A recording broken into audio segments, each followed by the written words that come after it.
तौकीर रजा को लेकर उनकी ही पुत्र बदू ने अब मोर्चा खोल दिया है। उन्होंने कहा कि तौकीर रजा की फंडिंग की जांच होनी चाहिए। निदा बोली, तौकीर रजा नेक्सस चला रहे हैं, उनकी संपत्तियों पर भी बुलडोजर चलना चाहिए। तौकीर रजा को बहुत पहले ही जेल जाना चाहिए था। तौकीर रजा ने खुलेआम 30 हिंदू लड़कियों के धर्मांतरण और उनकी शादी करवाने का ऐलान किया था। ये आरोप भी उनकी बहू ने लगाया है। वो सालों से भड़काऊ भाषण देते आ रहे हैं। उनकी लग्जरियस लाइफ स्टाइल और मदरसे की फंडिंग की भी जांच होनी चाहिए। पड़ोसी देश और मॉरिशस से भी फंडिंग की जा रही है। वो नेक्सस चला रहे हैं। यह दावा निदा खान का है। निदा खान आला हजरत परिवार के बहू रह चुकी हैं। गुरुवार को निदा खान ने अपनी फेसबुक पर एक वीडियो पोस्ट कर कहा कि तौकीर रजा के लोग तालिबानी रवैया रखते हैं और वे किसी भी तरह की हरकत कर सकते हैं, यहाँ तक कि उनकी जान को भी खतरा है। निदा ने वीडियो में तौकीर रजा को माफिया बताया। निदा ने कहा कि भले ही तौकीर रजा जेल में हैं, पर वह दिखाना चाहते हैं कि उनका दबदबा कम नहीं हुआ है, इसलिए उन्हें लगातार धमकियां मिल रही है। निदा ने कहा कि मैंने एक्स पर शिकायत दर्ज कराई है। उनके मुताबिक उनके पति सिराज रजा पर भी आए दिन NBW होते रहते हैं, फिर भी पुलिस उन्हें गिरफ्तार नहीं कर रही है।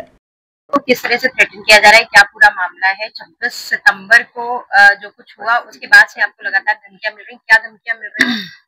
26 सितंबर को जब तौकीर मियां को अरेस्ट किया गया था, उससे पहले ही तौकीर मियां ने अपने वीडियो वायरल करना शुरू कर दिए। जिस तरीके से वो बता रहे थे कि वो इस्लामिया को भरेंगे और इस तरीके के वीडियो सामने आ रहे थे। हम तब से ही अवेयरनेस कर रहे थे लोगों के बीच में कि ऐसा मत करें, आप लोग उस कैंप को ज्वाइन ना करें जिसमें इस तरीके की बातें हो रही है। तो बहुत ज्यादा हम लोग ने कैंप अवेयरनेस प्रोग्राम कह सकते हैं, एक अवेयरनेस प्रोग्राम किया था।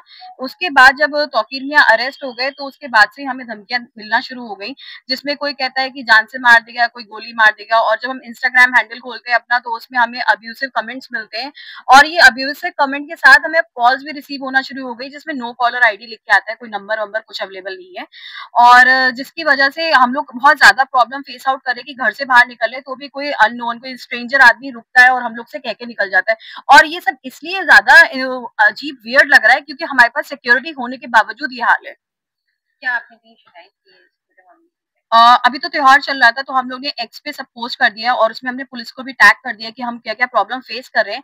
लेकिन आज मैं अपनी एप्लीकेशन किसी भी एक अधिकारी को दे दूंगी जो भी अवेलेबल होंगे। इस तरह की चीजें लगातार आप काफी एलीट क्लास से आती हैं, लेकिन उसके बावजूद भी मुस्लिम महिलाओं के साथ होती है। एक मदरसे में भी ऐसा मामला आया जिसमें एक छात्रा से जो है वर्जिनिटी सर्टिफिकेट मांगा गया है मदरसे के अंदर, तो क्या कहेंगे?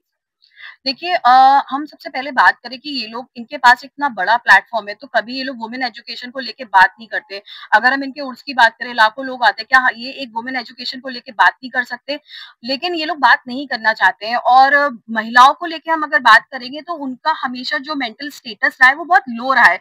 उन्होंने हमेशा औरतों को एक इस्तेमाल करने की वस्तु समझा है और अगर वर्जिनिटी का सर्टिफिकेट मांगे तो आप समझ जाए कि वो एक इस्तेमाल करने की वस्तु ही है अभी भी उनके लिए। लेकिन हम देखें कि आज हमारे पड़ोसी मुल्क की बात कर ले, वहाँ औरतों को हर फील्ड में इन्वॉल्वमेंट मिल जाएगा, लेकिन यहाँ पे ये मौलाना औरतों को आगे नहीं बढ़ने दे रहे।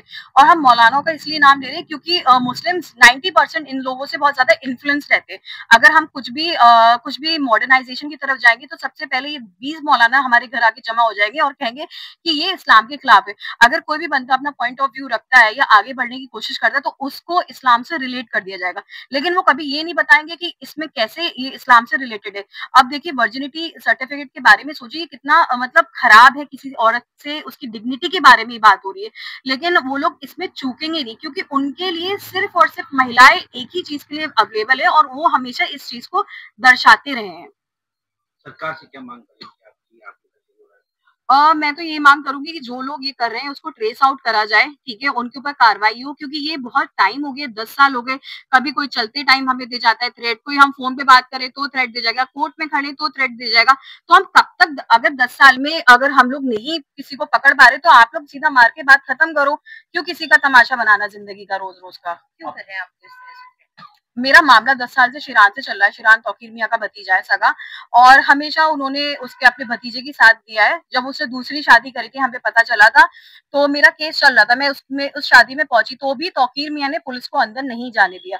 और लॉ एंड ऑर्डर का हमेशा वास्ता वो देते हैं पुलिस को। और उस शादी की बात करें तो हम जब शादी में पहुंचे तो उन्होंने 200 लोग सेकंड्स में जमा कर दिए थे। तो मुझे लगता है कि वही पुरानी जो रंजिश हमारी उनसे चली आ रही है, तो वो अभी भी यही दिखाना चाहते हैं कि तुम कितनी भी आगे चले जाओ या पीछे चले जाओ, मैं जेल में बैठ के भी कुछ भी करवा सकता हूँ। आपको नहीं लगता कि